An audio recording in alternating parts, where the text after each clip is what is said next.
আচারটা দেখেন কত সুন্দর হয়েছে, আর কালারটাও খুব সুন্দর হয়েছে, আর একটা আচারও কিন্তু গলে যায়নি। আমগুলা সব এরকমই আছে। মেহেক কিচেনে আপনাদের সবাইকে স্বাগত। আর আমার হাতে দেখতে পাচ্ছেন কাঁচা আম। এখন তো ভরপুর কাঁচা আমের সিজন চলছে, আর বাজারে প্রচুর পরিমাণে কাঁচা আমও পাওয়া যাচ্ছে। তাই কাঁচা আম দিয়ে আজকে আপনাদের আমি কোনো রকম তেল ছাড়া টক মিষ্টি ঝাল কাঁচা আমের ঝুড়ি আচার বানিয়ে দেখাবো। আর এই ঝুড়ি আচারটা একবার বানিয়ে 1 বছর পর্যন্ত রেখে খেতে পারবেন, সহজে নষ্ট হবে না। আর বানানো তো খুবই সহজ, আর খেতেও কিন্তু খুবই টেস্টি হয়। চাইলে আপনার রুটি পরোটার সঙ্গে খেতে পারবেন। আসুন তাহলে দেখে নেন আমি কিভাবে এই ঝুড়ি আচারটা বানাচ্ছি।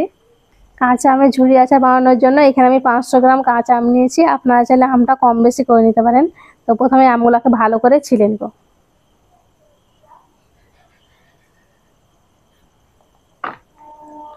টাটকা গাছের আম।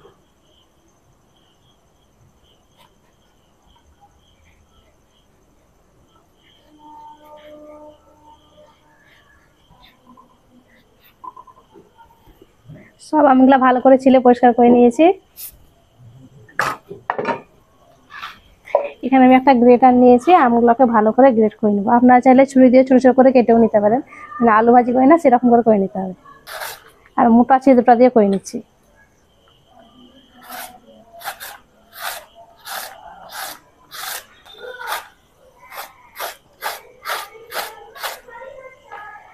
আর এই যে দেখেন এইরকম করে নেবো।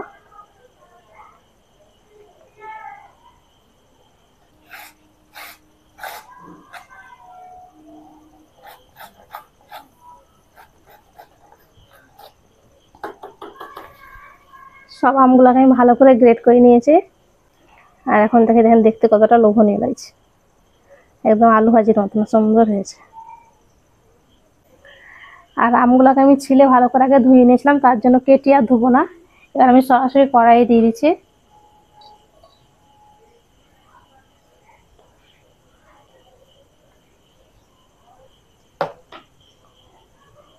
মিষ্টির জন্য এখানে আমি দিয়ে দিচ্ছি 1 বাটি চিনি, তবে চিনিটা আপনারা চাইলে কম বেশি করে নিতে পারেন।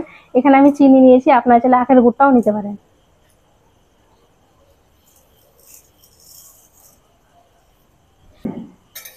চিনিটাকে এভাবে একটু নিয়ে নিচ্ছি, তাহলে চিনিতে একটু পানি ছাড়বে। এই আচারটাতে খুব কম মশলা লাগে, কিন্তু খেতে খুবই ভালো হয়। আর এই আচারটা গরম গরম ভাত, রুটি, পরোটার সঙ্গে খেতে খুব ভালো লাগে। একটুখানি আমি নিয়ে নিয়েছি, আর চিনি থেকে পানিটা বের হতে শুরু করেছে। এই যে দেখেন। এবার চুলোতে কড়াইটা বসিয়ে দিচ্ছি। এবার দিয়ে দিচ্ছি 2 চামচ ভিনিগার। একটু যদি ভিনিগার দেওয়া হয় তাহলে আচার নষ্ট হবে না সহজে। যে কোনো আচার আপনারা দিতে পারেন ভিনিগারটা।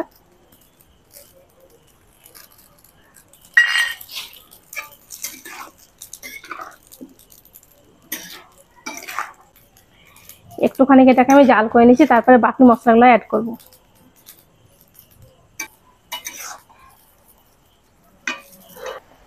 আচারটাকে আমি কিছুক্ষণ জাল করে নিয়েছি।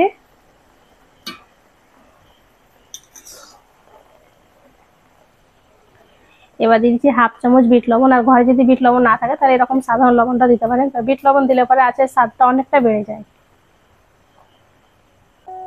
আর এখানে আছে লঙ্কা গুঁড়ো, হলুদ গুঁড়ো আর ভাজা জিরে গুঁড়ো, তো অল্প অল্প নিয়েছি।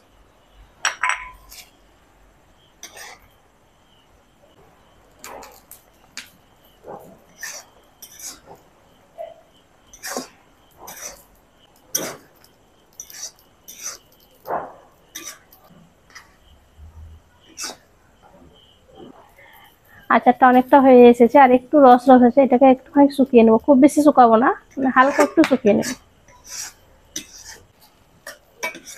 আচারটাকে আমি আর একটুখানি জাল করে নিয়েছি। আর এই যে দেখেন এইরকম হবে, আর কালারটাও দেখেন কত সুন্দর হয়েছে। কালারটা একদম কাঁচের মতন চকচক করছে। আচারটা হয়ে গেছে, আর নামিয়ে নিচ্ছি।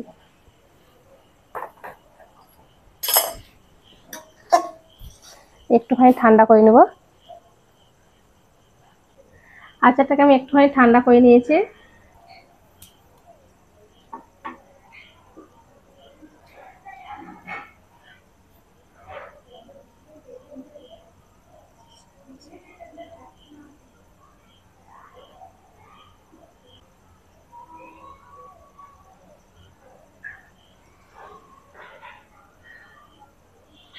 আচারটা দেখেন কত সুন্দর হয়েছে, আর কালারটাও খুব সুন্দর হয়েছে, আর একটা আচারও কিন্তু গলে যায়নি, আমগুলো সব এরকমই আছে।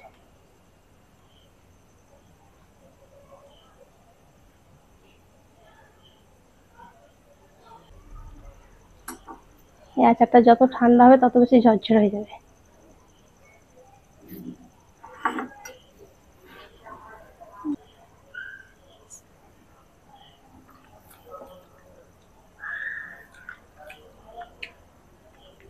আমের ঝুরি আচারটা খেতে দারুণ হয়েছে। এইভাবে বানিয়ে বেশি করে রেখে দেবেন, যেন অনেকদিন পর্যন্ত রেখে খেতে পারবেন, সহজে নষ্ট হবে না। আশা করছি আজকের এই আমের ঝুরি আচার রেসিপি আপনাদের অনেক ভালো লেগেছে। ভালো লেগে থাকলে প্লিজ লাইক কমেন্ট শেয়ার করবেন, আর আমার চ্যানেলটি অবশ্যই সাবস্ক্রাইব করবেন। সবাই ভালো থাকবেন, ধন্যবাদ। আমের ঝুড়ি আছে, রেসিপিটা দারুণ হয়েছে খেতে।